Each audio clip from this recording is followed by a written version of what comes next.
Nous allons démarrer cette deuxième table ronde. Près de moi, vous avez les trois intervenants. Monsieur Christophe Pommier, le lieutenant-colonel Jean-Pierre Giraud et le médecin général inspecteur Olivier Farret, qui traiteront tour à tour de la partie artillerie, du soutien opérationnel et de la partie santé.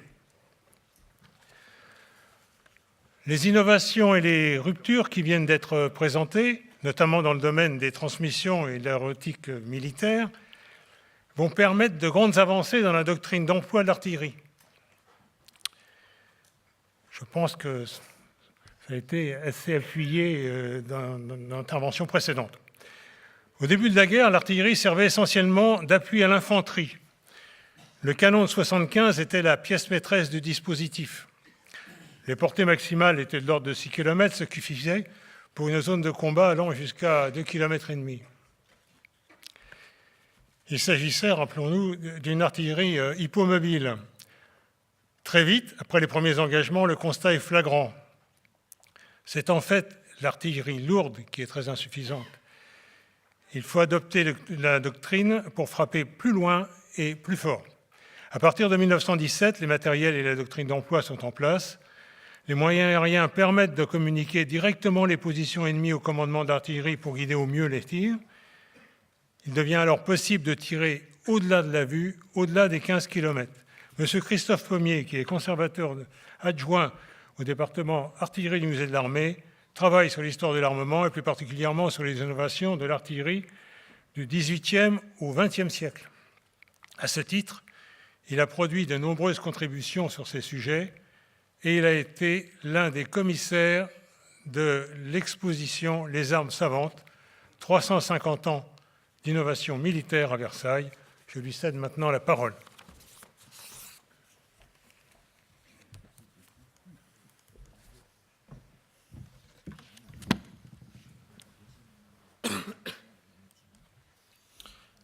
Merci beaucoup. Je remercie les organisateurs de me permettre de m'exprimer devant vous aujourd'hui.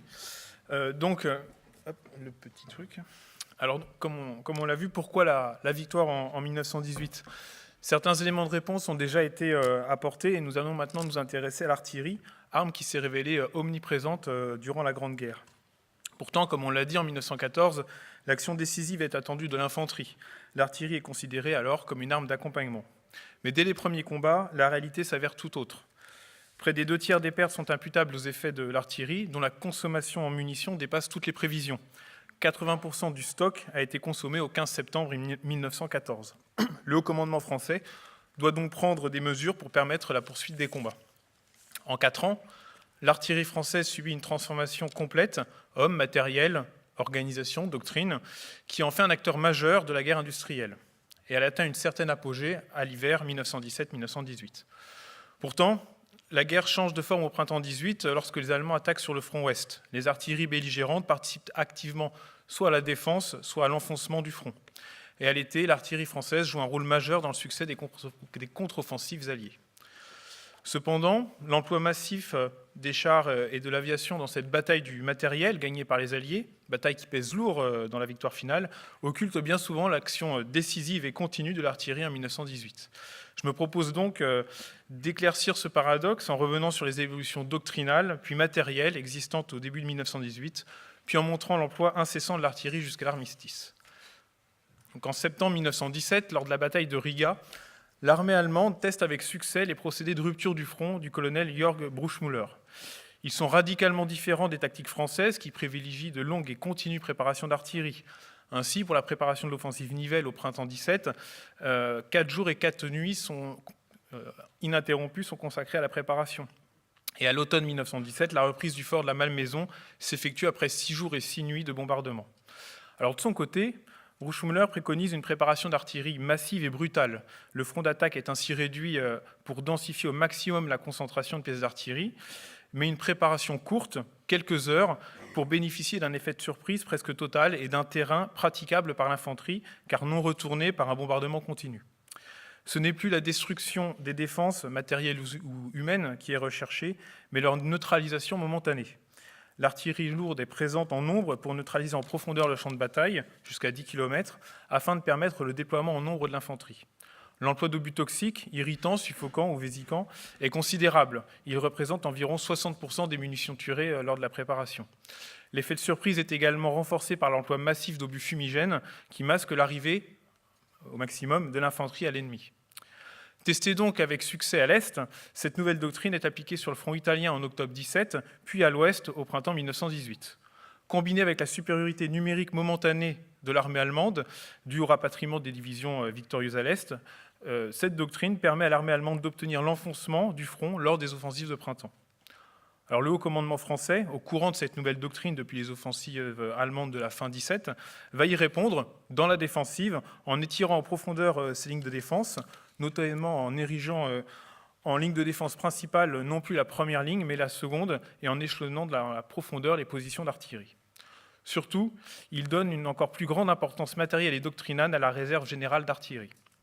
Alors, créée en janvier 17 par le général Nivelle, sous le nom de réserve générale d'artillerie lourde, la réserve générale d'artillerie allie puissance de feu et mobilité stratégique. Sous les ordres du général Buat, puis du général R, elle est opérationnelle début 1918. Le GQG dispose ainsi d'une force de frappe qui lui permet de peser directement sur le déroulement stratégique des opérations, au moment et à l'endroit souhaité, sur un front de plus de 500 km. Alors, la réserve générale d'artillerie est organisée en 5 divisions. La première regroupe l'ensemble de l'artillerie lourde à grande puissance, soit 469 pièces au 1er juillet 18. La deuxième regroupe 50 régiments d'artillerie lourde. La troisième division comprend l'ensemble des canonnières fluviales ainsi que les pièces de marine fixes à terre, soit 46 pièces au 1er juillet 1918. La quatrième division regroupe l'artillerie de tranchée, environ 3000 pièces, et les 13 régiments d'artillerie à pied, matériel puissant mais ancien.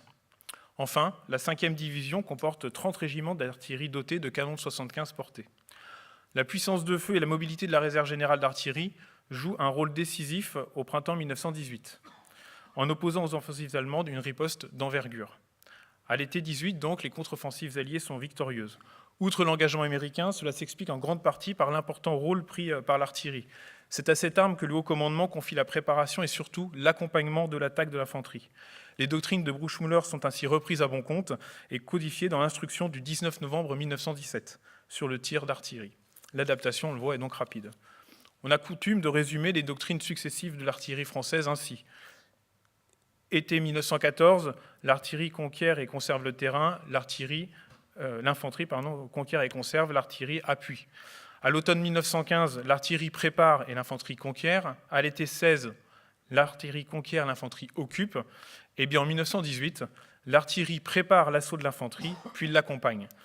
L'artillerie est donc une arme lourde de neutralisation du champ de bataille, mais également une arme mobile soutenant la progression de l'infanterie.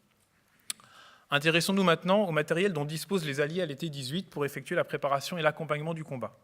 J'insiste sur cette notion d'alliés, car n'oublions pas, ça a été rappelé en partie tout à l'heure, que si les États-Unis font débarquer des centaines de milliers d'hommes, ils ne possèdent pas d'artillerie. C'est la France qui arme les États-Unis, du petit au gros calibre, au détriment d'ailleurs de ses propres unités. La première des missions de l'artillerie, la préparation, est remplie grâce à la maîtrise de 3 paramètres. L'accroissement dans les armées de nouveaux matériels livrés à partir du second semestre 1917, la maîtrise du ciel pour l'observation et la continuation d'une production massive de munitions. C'est en effet à partir de l'été 17 que se concrétisent en grand les travaux entrepris par les arsenaux nationaux et les entreprises privées depuis, pour certaines, le début des années 1910. Plusieurs pièces sont mises en service, toutes dotées d'une cadence de tir et d'une portée adaptée. Le canon de 145 mm modèle 1916, dont la conception prévoit dès le départ un alésage à 155 mm après usure. Les canons de 155 mm court modèle 1915, développés par Schneider et Saint-Chamond, suivis des canons de 155 mm court et long modèle 17 Schneider. Enfin, fleuron de ces nouveautés, le canon de 155 mm à grande puissance Fiou. Alors, résultat des recherches du lieutenant-colonel Fiou, cette imposante pièce facilite la manœuvre des feux grâce à sa portée de 18 km et à la largeur de son champ de pointage horizontal que permet son affût à flèche ouvrante. On l'aperçoit sur la photo. Une première pour un aussi gros calibre. En 1918, on l'a vu, les Alliés maîtrisent le ciel, et je ne reviens pas sur cet aspect de la guerre que vient d'évoquer le colonel Champeau. Mais grâce à cette supériorité, les artilleurs bénéficient souvent de relevés d'observations fiables et précis. Encore plus qu'auparavant, c'est le mauvais temps clouant l'aviation au sol qui empêche l'artillerie de donner sa pleine puissance. Enfin, tout au long de la guerre, la production de munitions françaises se développe pleinement, contrairement à l'Allemagne touchée par les effets du blocus. Au printemps 1918, 180 000 obus de 75 mm et 33 000 obus de 155 mm sont produits quotidiennement, soit par rapport à 1914, à la fin 1914, une augmentation respective de 515 et de 6600%. La seconde mission, l'accompagnement de l'infanterie au combat, est remplie grâce à la motorisation croissante des régiments d'artillerie et à la naissance du concept d'artillerie d'accompagnement. La motorisation de l'armée française est phénoménale de 14 à 18. De 10 000 camions environ en 1914, on passe à un service automobile comprenant 200 000 véhicules en 1918, tandis que le nombre de régiments d'artillerie portée, c'est-à-dire motorisés, augmente de manière exponentielle entre 1915 et 1918. Dans l'artillerie, cette motorisation est développée dès la fin 1916 pour faire face à la pénurie de chevaux. Un quart des batteries est donc à moteur en 1918. Le concept d'artillerie d'accompagnement est lui symbolisé par l'arrivée de nouveaux matériels dans deux des sous-divisions de l'artillerie, dans l'artillerie de tranchée et dans l'artillerie spéciale. Encore une fois, je ne reviens pas sur ce dernier point abordé il y a quelques instants par le colonel Noulins, si ce n'est pour insister sur le facteur mobilité qui va primer sur celui de puissance de feu et qui corrobore vraiment à la notion d'accompagnement et qui illustre parfaitement, on l'a vu, les chars légers Renault FC. Dans l'artillerie de tranchée, une arme née des circonstances particulières de la guerre, il faut attendre les expériences de juillet 1917 pour voir la question d'un engin d'accompagnement à grande puissance résolue. La mise au point, puis l'adoption à l'automne 17 du mortier de 150 mm Fabry dote les armées françaises d'une arme de tranchée relativement sophistiquée, mobile et à grande puissance. Il est équipé d'un frein compensant le recul du tube et projette une bombe de 17 kg à près de 2 km. Cette arme illustre ce qu'on a appelé le concept d'artillerie légère puissante, évolution de l'artillerie de tranchée destinée à accompagner, encore une fois, l'infanterie au combat. Simultanément, le besoin d'un mortier d'accompagnement de l'infanterie est satisfait par l'adoption de deux armes, le mortier de 75 mm jouant d'Odélandre et le mortier Stokes de 81 mm modifié 18. Ces deux matériels, légers d'une cadence de tir rapide, sont employés en nombre et avec succès lors des contre-offensives de 1918. Je termine cette séquence en évoquant rapidement les progrès faits dans les domaines de la balistique. En effet, la portée des pièces est augmentée en moyenne de plus d'un tiers entre 1914 et 1918 grâce à l'amélioration des affûts, des charges propulsives et l'utilisation de projectiles plus aérodynamiques. Ces nouveaux matériels arrivent donc au moment opportun pour le haut commandement. Ils vont être de toutes les opérations, malgré une baisse importante du stock de munitions en dotation, tous les calibres, et notamment ceux de 75 et de 105 mm, ayant été fortement sollicités lors des opérations défensives du printemps 1918. Cependant, la production ne faiblit pas et va permettre au haut commandement de réaliser les offensives planifiées pour le second semestre 18. Ainsi, le 18 juillet, les 6e et 10e armées lancent l'offensive dans le Soissonnais. 27 divisions d'infanterie, 545 chars, 1312 pièces d'artillerie de campagne, 147 pièces d'artillerie de tranchée, 1176 pièces d'artillerie lourde et 24 pièces d'artillerie lourde à grande puissance passent à l'action sur 42 km de front. Toute l'artillerie ouvre le feu sans aucun coup de réglage préalable à 4h30 du matin. Pour la 10e armée, l'infanterie et les chars partent aussitôt derrière le barrage roulant. Il n'y a donc pas de préparation, mais un feu roulant continu pour accompagner la progression des hommes. Pour la 6e armée, la préparation dure 1h30, le temps pour les unités d'attaque de nettoyer les avant-postes, puis les divisions s'élancent. Partout, les Allemands sont surpris et reculent. Soissons est reprise début août et la poche de Château-Thierry réduite le 5. La deuxième bataille de la Marne est gagnée. 3 jours plus tard, le 8 août, Britanniques et Français entreprennent le dégagement d'Amiens. La mobilité de l'artillerie fait alors merveille. Elle prépare et appuie les offensives des corps du Nord le 8 août, puis les offensives des corps du Sud le lendemain. Après 2 jours de combat, l'ennemi a reculé d'une quinzaine de kilomètres. Jusqu'au 11 novembre, les coups de boutoir des Alliés en Champagne, en Argonne, dans l'Aisne, dans le Cambrésis semblent portés par l'action continue et dévastatrice des artilleries, de campagne, lourdes, à grande puissance, de tranchées ou encore spéciales. Les concentrations de pièces alignées sont importantes, environ une pièce tous les 9 mètres de front, pour les offensives menées à partir de la mi-août 18. C'est un peu moins que les concentrations de l'automne 17, mais là, l'artillerie arrive à suivre l'avancée des combats presque au jour le jour. La préparation et l'appui des offensives par l'artillerie est alors aussi efficace que rodée et tient en 3 principes: la surprise, la brutalité et la profondeur. La surprise est obtenue autant sur le plan stratégique que tactique. Surprise stratégique, permise grâce à la mobilité de l'artillerie, déjà évoquée. La mise en place des batteries d'artillerie se fait de nuit, les positions sont dûment camouflées. L'amélioration de la mobilité de l'artillerie porte ses fruits en 18 et cette souplesse d'emploi est ainsi à l'origine du ralentissement puis du blocage des différentes percées allemandes du printemps et de l'été 1918. Puis, ensuite, c'est un facteur déterminant de l'enchaînement rapide des offensives alliées à l'été et à l'automne 18. En face, l'artillerie allemande, en pénurie de chevaux et très affectée par le blocus, ce qui limite son accès au pétrole, est essentiellement tributaire du chemin de fer. Elle est donc beaucoup moins mobile que l'artillerie française. La surprise tactique, elle, est obtenue grâce à à des préparations d'artillerie minutieusement préparées. Le réglage des tirs est préparé sur carte, avec aucun tir réel pour maintenir l'effet de surprise et gagner du temps. La préparation en elle-même est la plus courte possible et un barrage roulant, dans l'idéal, précède la vague d'assaut d'environ 200 mètres.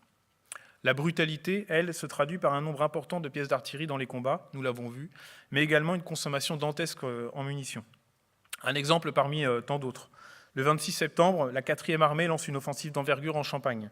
Pour le seul jour du 26 septembre, 1332 canons de 75 tirent 1 315 000 coups et 1146 pièces d'artillerie lourde tirent 360 000 coups, soit 1 675 000 obus sur 25 km de front pour la journée.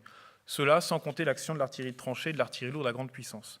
Il a fallu 166 trains pour approvisionner la 4e armée de plus de 50 000 tonnes de munitions pour préparer le déclenchement de cette offensive, pour une seule journée.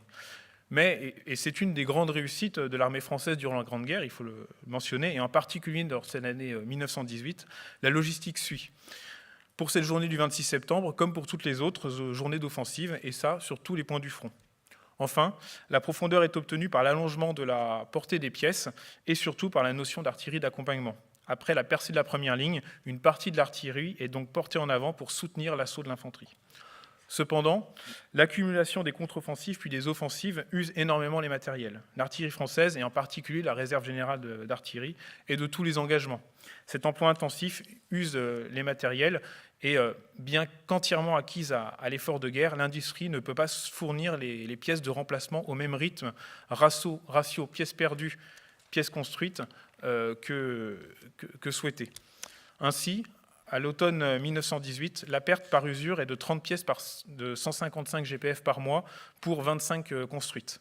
Des pièces sont réalisées à des calibres supérieurs, des canons de 100 mm deviennent des 105 ou encore des canons de 305 deviennent des 320. Cette insuffisance dans la production d'armes et de pièces de rechange, encore une fois, non pas par affaiblissement industriel, mais à cause de l'effort permanent demandé à l'artillerie, donc cette situation amène le haut commandement à rappeler au front des matériels anciens pour compléter les batteries. Ainsi, comme en 1915, ce sont des canons longs de 120 et surtout de 155 mm du système de Bange, adopté en 1877, qui viennent combler les rangs. Donc pour l'artillerie française, l'armistice arrive donc à point nommé. Deux données chiffrées pour entamer ma conclusion. Au cours de la guerre, le pourcentage d'artilleurs dans l'effectif des armées passe de 16 à 26%, tandis que le nombre de régiments d'artillerie passe de 83 à 306. Ainsi, notamment les régiments d'artillerie lourde sont multipliés par 15. Quand la guerre se termine, tous les nouveaux matériels conçus par les établissements militaires ou les industriels n'ont pas connu le baptême du feu. Ainsi, les premiers canons de 155 mm long modèle 18 et de 220 long modèle 17 Schneider ne sont livrés aux armées qu'en novembre 1918. De même, en prévision des offensives de 1919, plusieurs nouvelles pièces d'artillerie lourde doivent être livrées, notamment les automoteurs chenillés de Saint-Chamond, canons de 194 mm, mortiers de 220 et de 280 mm à tir rapide. Et ces matériels d'avant-garde illustrent la volonté du haut commandement de porter la puissance de feu de l'artillerie lourde en avant de la progression des troupes, même sur des terrains jusqu'ici inaccessibles, ces véhicules automoteurs étant chenillés. Simultanément, des études sont menées pour installer des tubes de 75 et de 105 mm sur des châssis Renault FT, et les premières aboutissent fin 18 au prototype du Renault FT 75 BS. L'artillerie française de la Grande Guerre a rempli son contrat. Les fantassins allemands ont très vite maudit les artilleurs français et leur, je cite, « artillerie du diable ». Pour Hindenburg, je cite, « chefs et des soldats allemands considèrent l'artillerie française comme l'adversaire principal », tandis que Ludendorff déclare, après les batailles de Verdun et de la Somme, je cite, « qu'une artillerie puissante, parfaitement dirigée par les avions, servie par une accumulation énorme de munitions, avait battu et mis en pièces notre artillerie », avant d'ajouter « l'artillerie française, je la hais ». Merci de votre attention.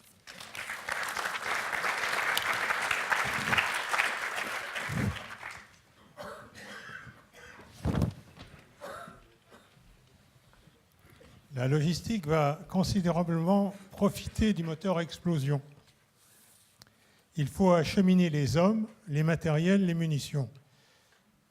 Un véritable service auto est constitué et vient compléter le ferroviaire. au début de la guerre, une certaine méfiance demeurait face aux moteurs à explosion. Cette méfiance s'efface et beaucoup de moyens se développent, voitures, camions de transport de toutes sortes. Le lieutenant-colonel Jean-Pierre Giraud, officier culture d'armes de l'école du train et de la logistique opérationnelle, va maintenant vous présenter le volet soutien opérationnel avec les aspects mouvement, transport et ravitaillement. Mesdames et messieurs, la logistique suit, a dit mon prédécesseur. L'avènement de l'automobile est à l'origine de la formidable révolution que l'armée française va opérer dans sa mobilité et son soutien opérationnel. Le tout nouveau service automobile, dirigé par le lieutenant-colonel Girard puis par le commandant Doumenc, va prendre une place déterminante dans les grandes batailles de la guerre, en particulier dans la résistance aux offensives allemandes du printemps 18 et dans les contre-offensives victorieuses qui ont suivi. Artilleur, polytechnicien, pionnier de la motorisation des forces, Aimé Doumenc sera l'animateur infatigable du service automobile jusqu'à la victoire, avant de poursuivre une carrière qu'il terminera en 1939 comme major général de l'armée de terre. Face aux Allemands qui vont essentiellement utiliser leur réseau étoffé de voies ferrées convergeant vers le front, les Français vont miser sur la complémentarité route-rail. Innovant en permanence, Girard puis Doumenc vont faire du service auto un outil également interallié, absolument déterminant dans la victoire finale, dans le domaine du mouvement des forces et des ravitaillements, domaines dans lesquels, en 1918, la supériorité de l'entente était devenue écrasante. Cela fera dire au général Ludendorff, commandant en chef allemand, la victoire française de 1918 est la victoire du camion français sur le rail allemand.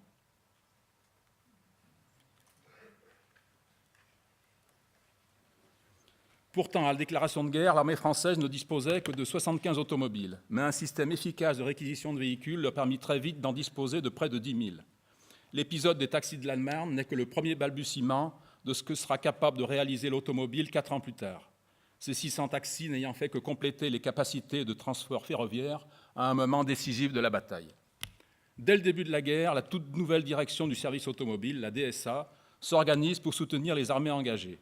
Elle crée des écoles de conducteurs, d'officiers, des parcs d'organisation pour la création des nouvelles unités, pour l'entretien et la réparation des véhicules. Les groupements de transport affinent leurs procédures d'emploi. C'est sur la voie sacrée à Verdun que le service auto va écrire sa plus belle page de gloire.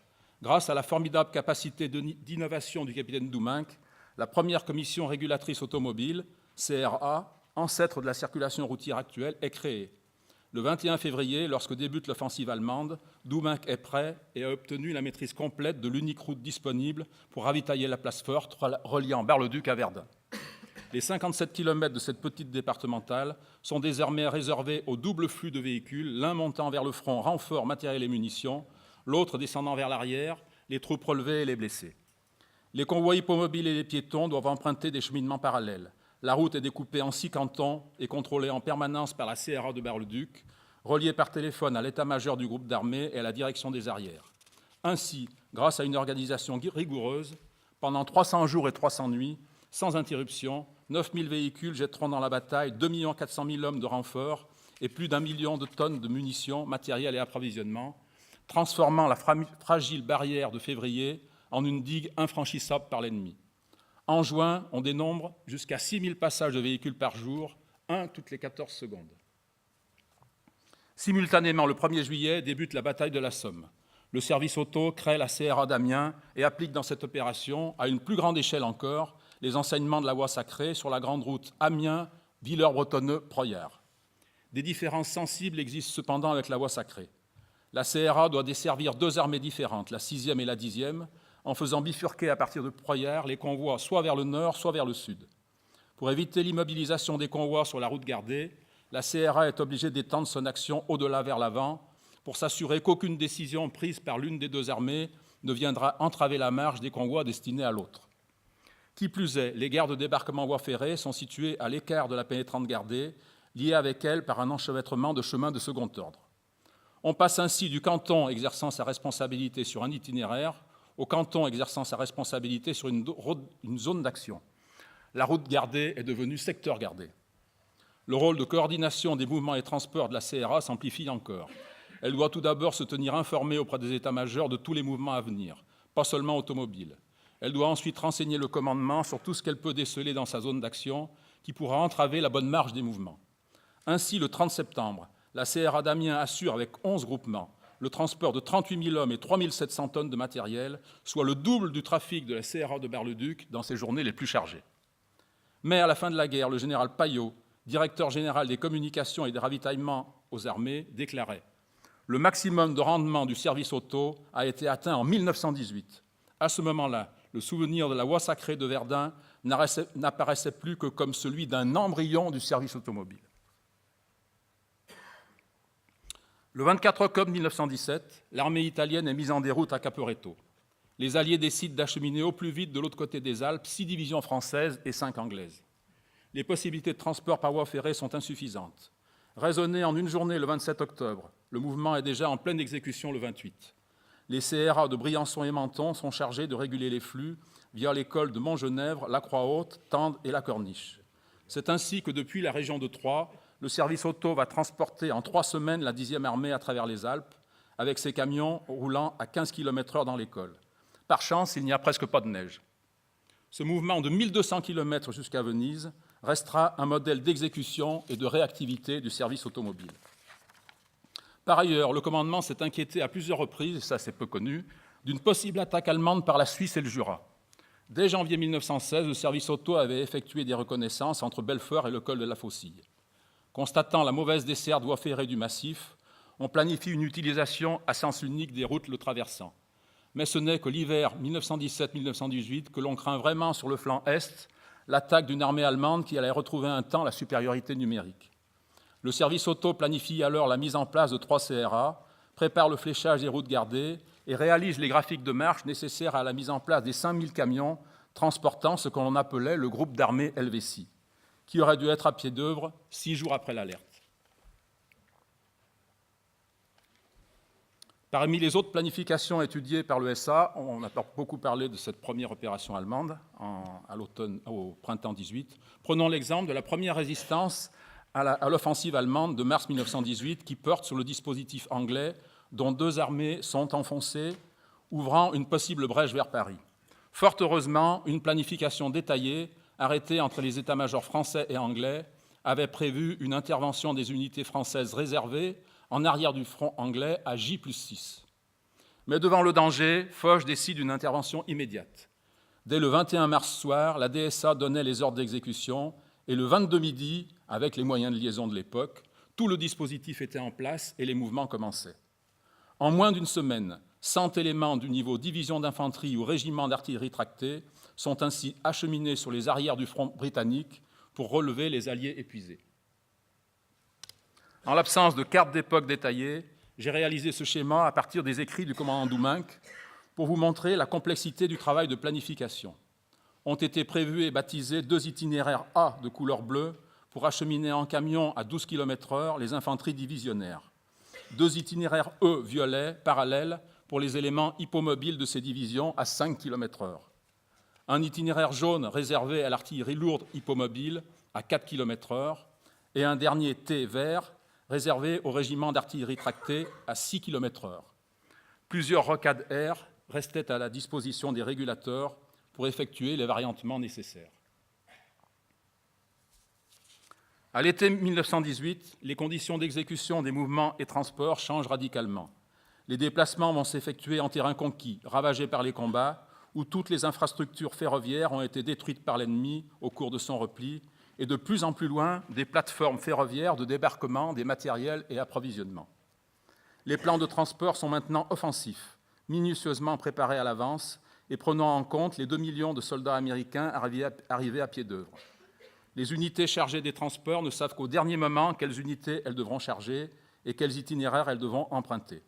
Pour ménager la surprise, il faut 2 jours dissimuler les colonnes de camions et par des transports de nuit pousser vers l'avant d'énormes dépôts de munitions et amener à pied d'œuvre les réserves d'infanterie. La catastrophe ayant été évitée de justesse au printemps 18 grâce au combat acharné mené par les Franco-Britanniques, enfin appuyés par leurs alliés américains, la mise au point d'une coopération interalliée s'avère indispensable. Devant l'énormité des ravitaillements et transports à réaliser, et compte tenu du cruel manque d'expérience en la matière des officiers américains, le commandement prend un certain nombre de mesures. Un comité interallié du ravitaillement est créé et des moyens de transport sont mis en commun au sein d'une réserve de transport interallié de 25 000 véhicules. Il est enfin primordial de donner aux officiers automobilistes des différentes armées une doctrine d'emploi et des procédures communes. On crée donc début septembre à Rozoy-en-Brie un centre d'instruction interallié qui rassemble sous la direction du commandant Doumenc 60 officiers français, anglais, américains, belges et italiens. Ces deux extraits d'une des conférences de Doumenc lors de ce stage montrent bien le souci d'optimiser à outrance l'emploi des moyens automobiles. Ces 3 semaines de travaux aboutissent à la rédaction de manuels d'emploi interalliés basés sur les règlements français. Ils serviront de base au travail de CRA devenus interalliés. Les Américains avaient particulièrement besoin de ce guide, ne disposant au sein de leur grand quartier général, malgré l'énormité de leurs moyens, d'aucune direction des services automobiles. Pendant les mois de septembre et octobre 1918, ce furent ainsi pas moins de 180 000 véhicules alliés, en grande majorité français, qui assurèrent sur un front de plusieurs centaines de kilomètres les acheminements décisifs au profit des armées engagées dans la bataille de poursuite. Les véhicules de technologie rustique, roulant jour et nuit sur les routes de l'époque et les terrains ravagés de la zone des combats, pilotés par des conducteurs pas toujours expérimentés, n'auraient pas tenu longtemps si le service auto n'avait improvisé rapidement une maintenance efficace. Le parc, qui sera porté à près de 100 000 véhicules grâce à des commandes massives de matériel neuf, générera quotidiennement 3 000 véhicules nouvellement indisponibles et donc 3 000 commandes de pièces venant de tous les points du front. Dès novembre 1914 est donc créé un magasin central automobile pour approvisionner les armées. Des convois réguliers partent chercher les pièces vers les usines de Paris et Lyon. Un catalogue des pièces de consommation courante est réalisé, ainsi qu'un système de recomplètement automatique des dépôts échelonnés dans la profondeur. Pour les pièces particulières à chaque véhicule, on définit des lots de rechange adaptés à chaque unité. Pour l'entretien et les réparations à effectuer, n'existaient initialement que des parcs automobiles de réserve d'armée qui suivaient le mouvement de l'armée à laquelle ils étaient rattachés. Dès 1915, on crée des parcs de révision plus stables. En 1918, 8 parcs d'armée et 10 parcs de révision constituent de véritables établissements industriels où le travail est organisé rationnellement jour et nuit et la main-d'œuvre spécialisée dans certaines opérations. Pas de camions sans carburant. Or, fin 1917, l'approvisionnement français est mis à mal par la guerre sous-marine à outrance décrétée par l'Allemagne. On craint l'anéantissement des stocks pour le 1er mars 1918, au moment où l'on redoute la grande offensive allemande sur le front ouest. La situation est tout d'abord rétablie grâce à une efficacité plus grande dans la lutte anti-sous-marine, à la mutualisation des moyens de transport pétrolier maritime et l'accroissement des mises en chantier de bateaux-citernes aux États-Unis. Le service auto intervient ensuite pour minimiser les consommations qui vont doubler en un an avec la reprise de la guerre de mouvement. Jusque-là, l'intendance fournissait et distribuait le carburant dans tous ses dépôts, comme les autres approvisionnements. À partir de la fin 1917, c'est le service auto qui en est chargé. Pour savoir ce qui est distribué, la DSA crée des dépôts, seul point où l'on pouvait toucher de l'essence. Grâce à la mise en place d'une comptabilité, on sut très vite combien consommaient les unités clientes et on leur attribue des allocations carburant. Les unités étant tentées de les consommer en totalité, la DSA imagine de leur remettre des bons d'essence pour aller s'approvisionner. Si la totalité de l'allocation n'est pas consommée, l'unité peut conserver les bons en portefeuille. Mais un système permet d'en faire bénéficier d'autres unités et de constituer des stocks de précaution qui, dans le cadre des travaux de planification, sont positionnés à partir des plans de concentration des futures contre-offensives. J'ai oublié de... Bon.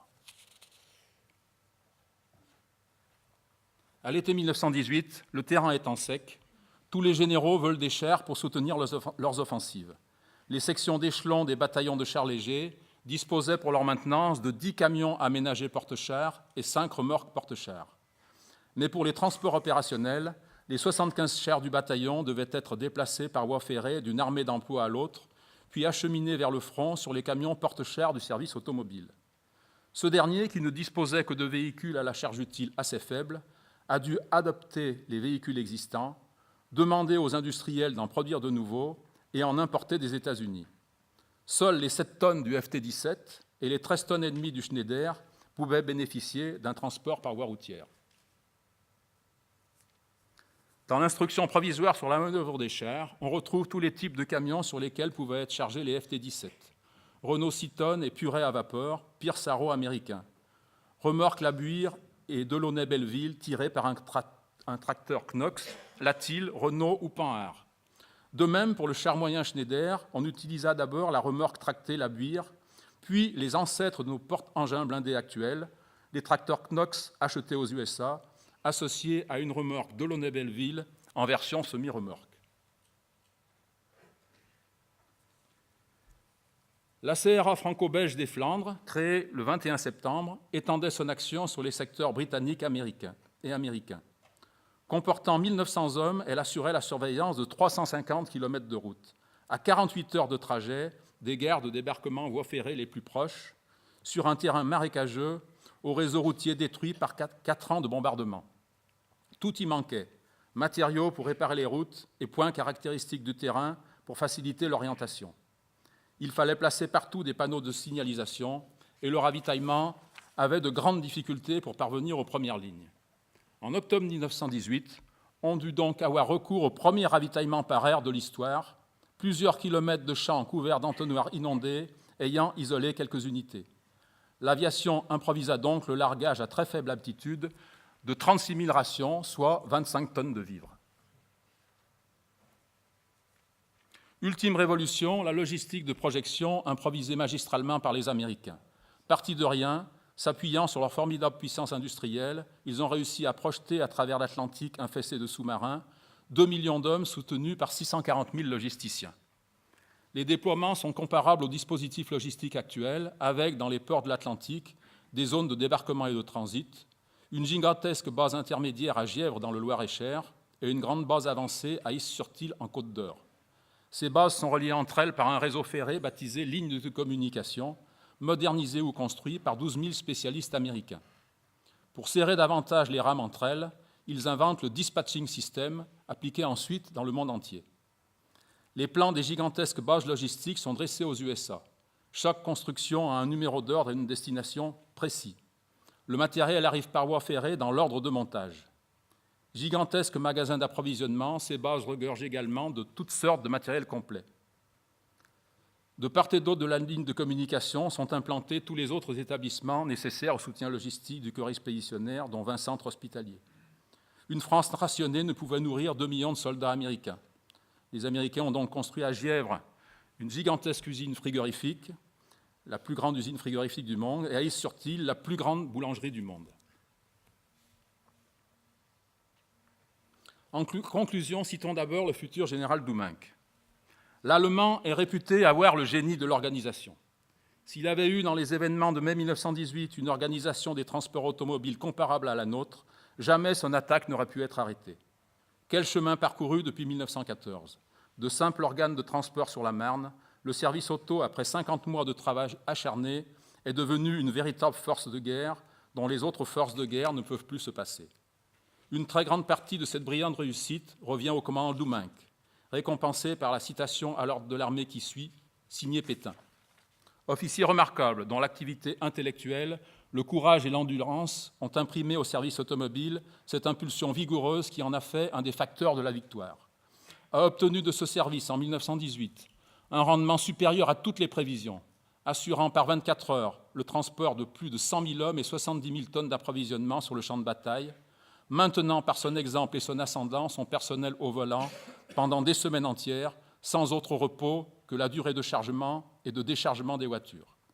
Et effectivement, comme l'a dit mon prédécesseur pour l'artillerie, en novembre 1918, le service auto était épuisé, personnel et matériel, et il était temps que l'armistice survienne. Je vous remercie de votre attention.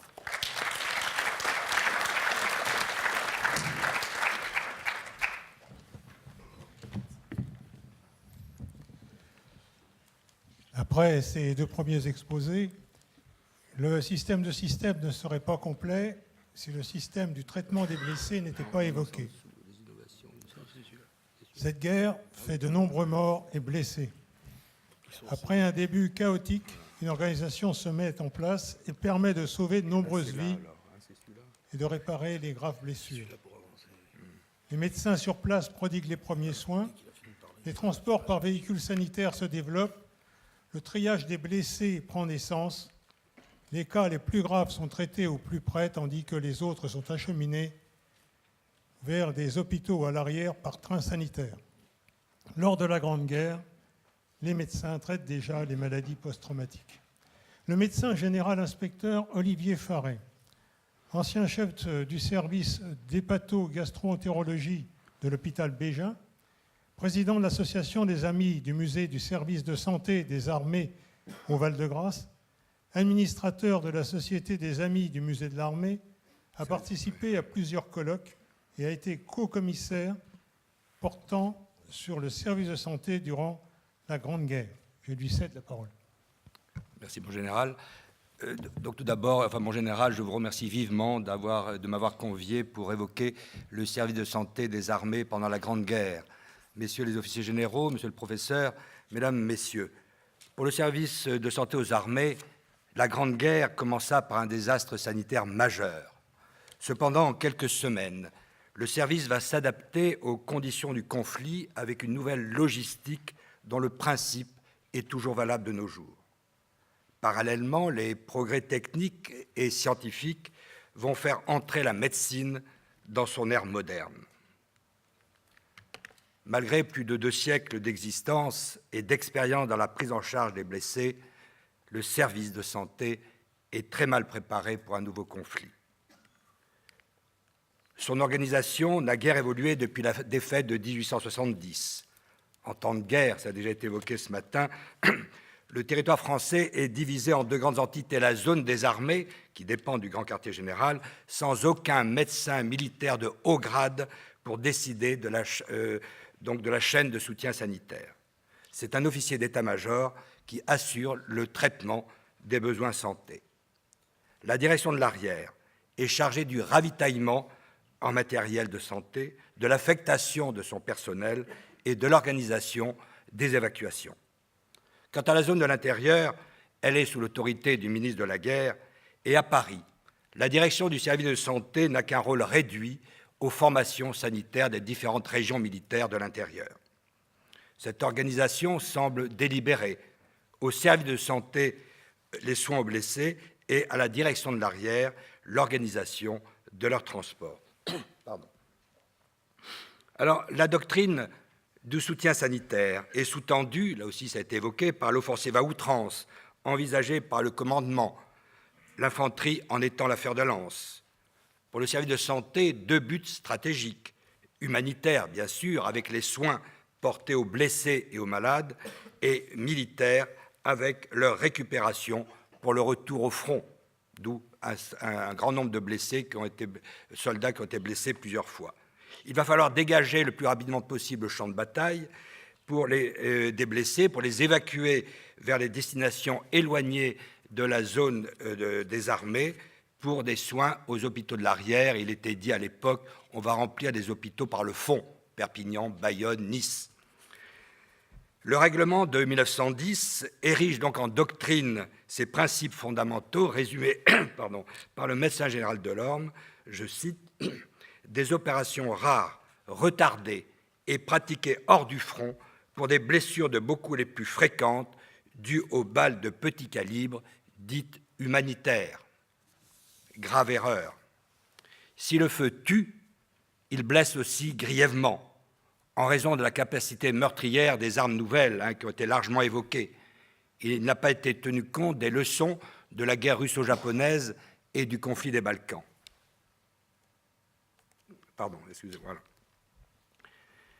Alors, le poste de secours est un simple atelier d'emballage aseptique et un bureau d'expédition vers l'arrière avec l'abstention chirurgicale à l'avant.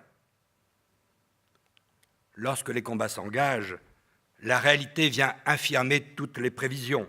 Les médecins sont dépassés par le grand nombre de blessés et par la gravité des blessures, des plaies souillées, infectées, évoluant vers le tétanos et la gangrène. Et avec la retraite des armées françaises, 60 000 lits qui ont été pris par les Allemands manqueront à l'appel. La chaîne des évacuations est totalement engorgée. Les blessés sont entassés dans des trains quelquefois quelconques, des trains de marchandises, souvent avec des litières de fortune, et je cite, « ces trains garés à chaque instant pour laisser la place à des convois de combattants ou de munitions.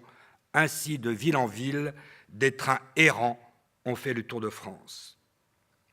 Fin septembre, 200 000 blessés et plus de 17 000 morts indues par faute de soins, d'infections ou de gangrène.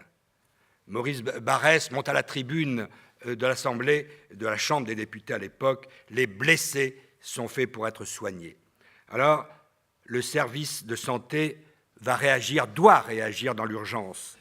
Et le médecin Gérald Delorme le dit devant l'Académie de médecine d'ailleurs, on avait jusqu'ici des raisons de reporter à l'arrière la chirurgie active, les circonstances obligent à la concentrer en partie et résolument à l'avant, à situation nouvelle, dispositif nouveau.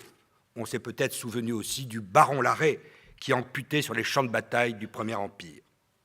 Alors, une direction générale du service de santé est créée donc sous les ordres du médecin général Chavas et elle est créée donc au Grand Quartier Général. Il y a donc un chef santé au Grand Quartier Général. La chaîne des soins est totalement repensée, relève, triage, évacuation, traitement hospitalier, et les chirurgiens les plus expérimentés seront à l'avant. Cependant, fin 1914, 800 000 blessés français, des troupes françaises de métropole et des troupes d'Afrique, mais aussi 320 000 malades de dysenterie bacillaire et de fièvre typhoïde. Parallèlement, on va tenter d'améliorer la protection du soldat. Le casque Adrian apparaît et donc est fourni à partir de 1915, des lunettes par éclat, des masques à gaz. Hélas, comme vous pouvez le voir sur la photo, la puissance de feu l'emportera souvent sur la protection du poilu. Justin Godard est nommé sous-secrétaire d'État au service de santé militaire. Il va contribuer à autonomiser le service de santé, le rendant ainsi plus efficace. En 1916, il sera l'initiateur de la création du musée au Val-de-Grâce, véritable conservatoire de l'art médical de la Grande Guerre. Alors, la chaîne des secours est totalement remaniée. Il n'est pas question, bien sûr, de la détailler. Du relèvement du blessé sur la ligne de feu jusqu'à son évacuation vers les hôpitaux. Appliquée dès les batailles de Champagne en 1915, elle montrera sa pleine efficacité lors de la bataille de Verdun. Depuis leur relève, les blessés sont acheminés vers le poste de secours, qui est le premier niveau médicalisé, où un médecin assure le sauvetage, la prise en charge avec le contrôle des hémorragies, ce qu'on appelle l'hémostase, l'immobilisation, la désinfection, voire même des injections de morphine et, de façon qui va devenir systématique, le sérum antitétanique. Le vaccin n'existe pas encore. Et bien sûr, la rédaction de la fiche de liaison pour leur évacuation vers les formations chirurgicales. L'ambulance, qui est une formation sanitaire fixe. À Verdun, ça peut être des structures de plus de 1000 lits. C'est l'ambulance. Il y a aussi des ambulances chirurgicales automobiles qui vont être créées à partir de 1915, accompagnées de voitures radiologiques du service de santé et aussi celles de Marie Curie, et elles vont concentrer leurs efforts vers les autres équipes chirurgicales. À cette étape, et là j'insisterai quelques instants, le défi majeur est de sauver les blessés les plus urgents avec l'application du concept du triage pour réguler le flux des blessés. Un triage qui ne permettrait pas le traitement des blessés les plus graves manquerait à son but. Trier signifie ici séparer en fonction de critères médicaux précis. Relisons Georges Duhamel, qui était lui-même, certes écrivain, mais chirurgien militaire dans un hôpital près de Reims. Les blessés y étaient apportés sans arrêt. Et là, une volonté grave statuait sur l'état de chacun, son sort, son avenir. En quelques secondes de réflexion efficace, il fallait entrevoir et peser toute une existence d'homme, puis agir avec méthode et audace.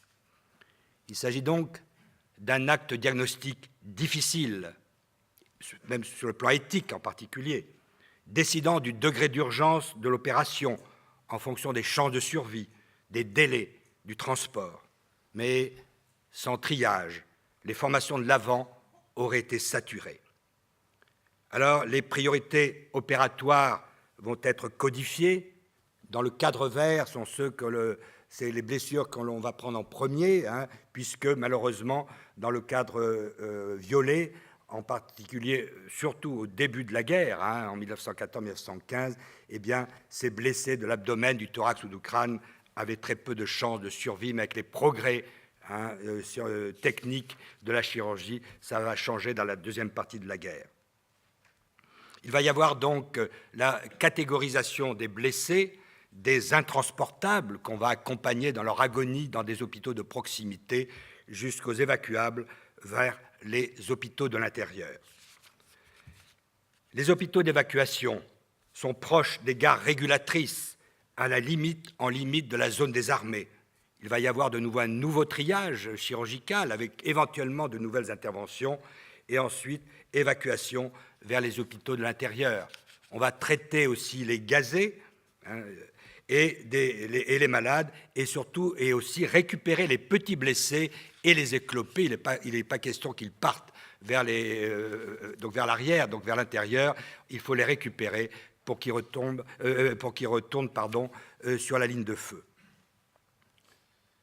Le sort du blessé se décide pratiquement dans la période de 24 heures qui suit la blessure.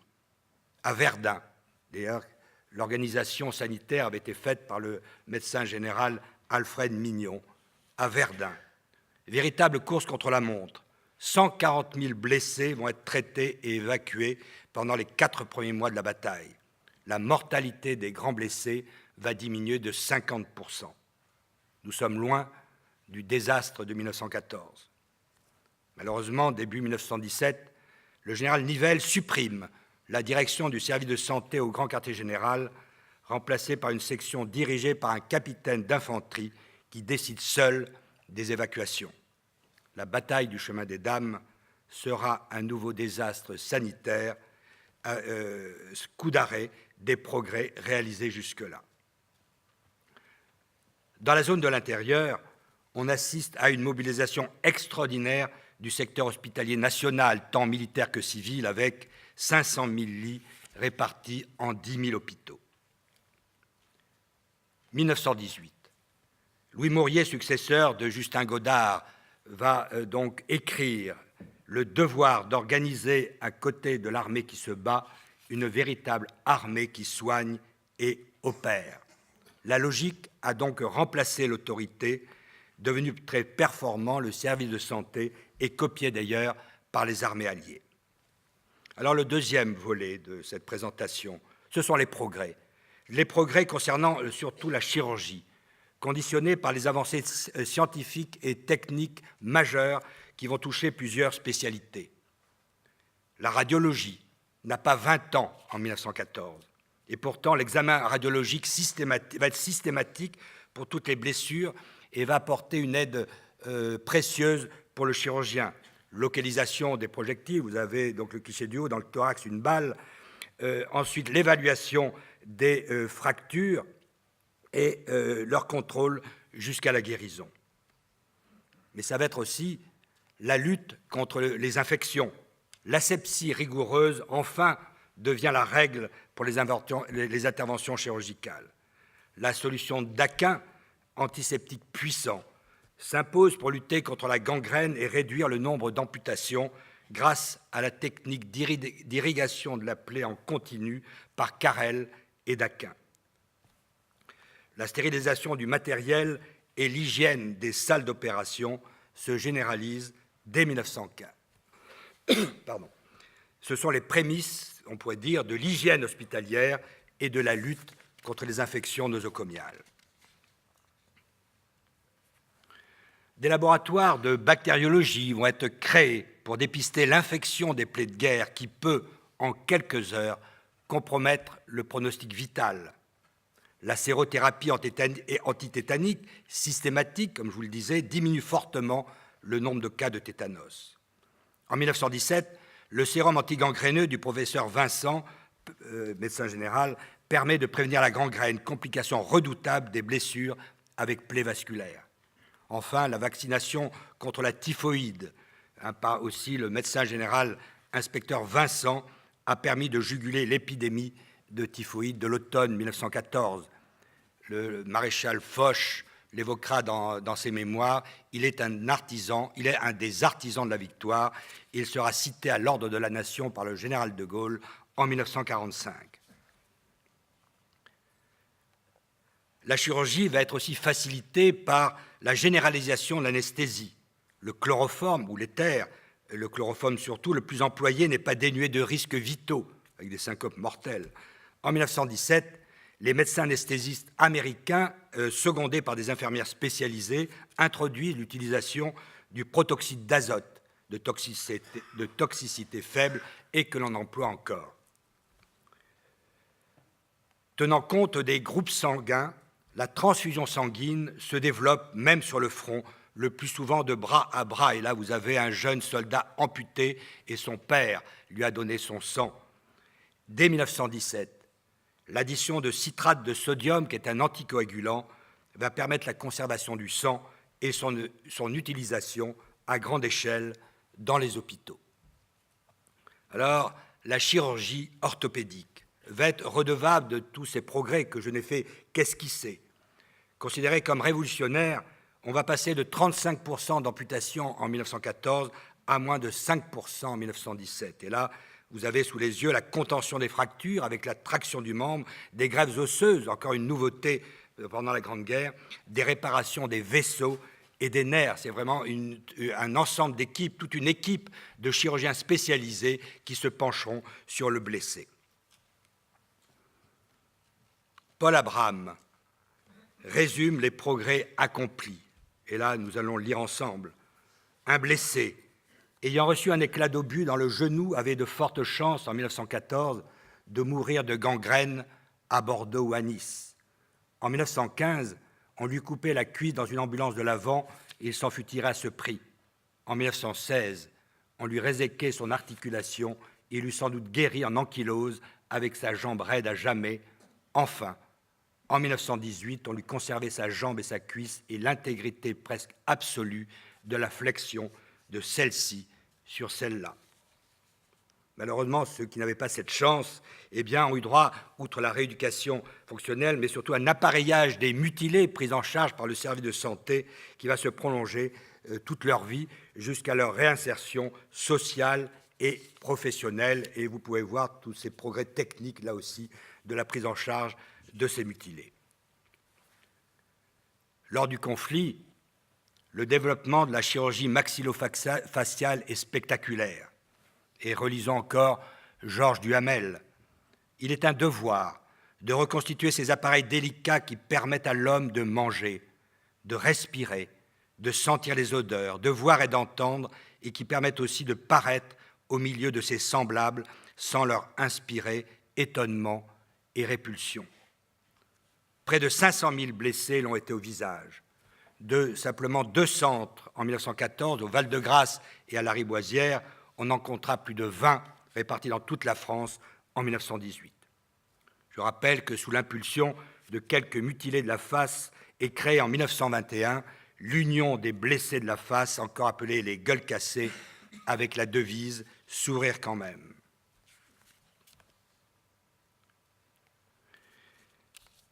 Ils étaient tous sur le front lorsque la folie a éclaté et d'ambulance en ambulance, ils sont venus s'échouer dans les dépôts de leur régiment et de là à l'asile, a témoigné un psychiatre d'un des hôpitaux de l'Avent. Les symptômes des traumatisés psychiques, qu'on appelait à l'époque les blessés nerveux, sont regroupés sur des vocables de névrose et de psychose de guerre, de syndrome du vent de l'obus. Il n'est pas question, bien sûr, de les détailler. La psychiatrie de l'Avent, prônée par un Américain, Thomas Salmon, en sera à ses balbutiements. Mais il faut attendre 60 ans, avec les séquelles de la guerre du Vietnam, pour que soit proposée une entité clinique nouvelle, le syndrome de stress post-traumatique.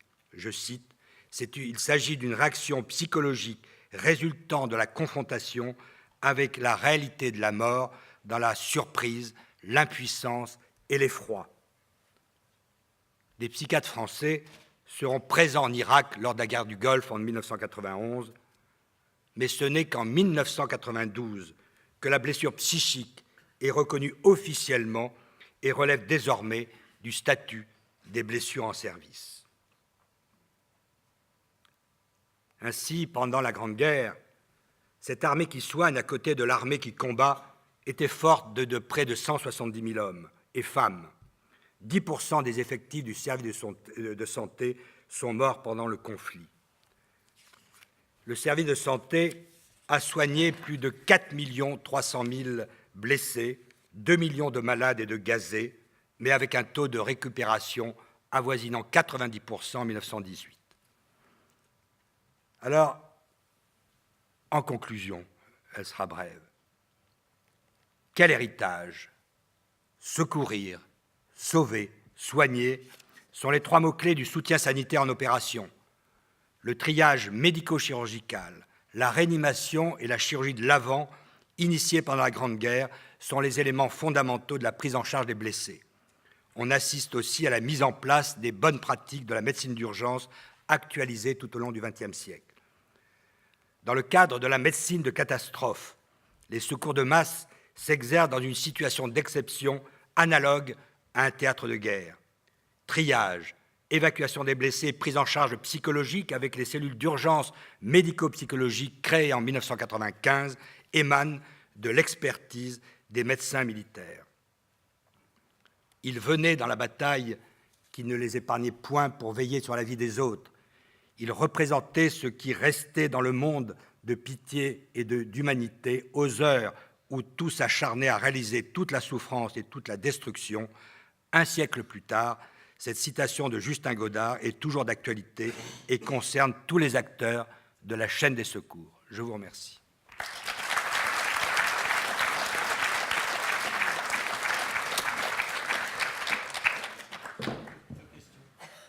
Bon, le général d'Anselme nous tolère 2 questions.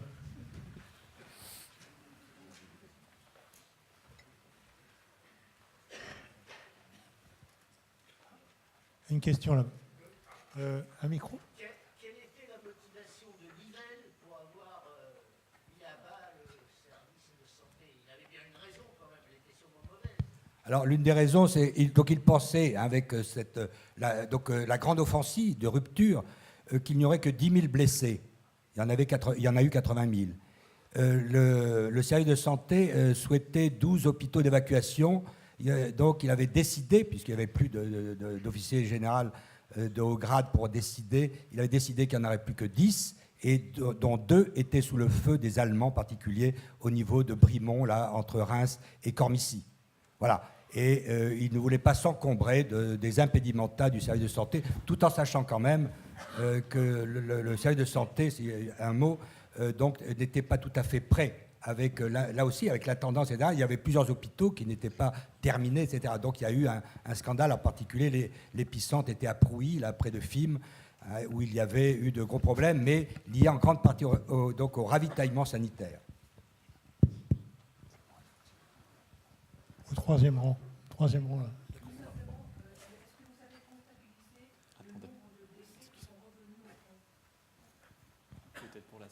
Non, comptabilisé, non. Je ne sais même pas si ça a été fait.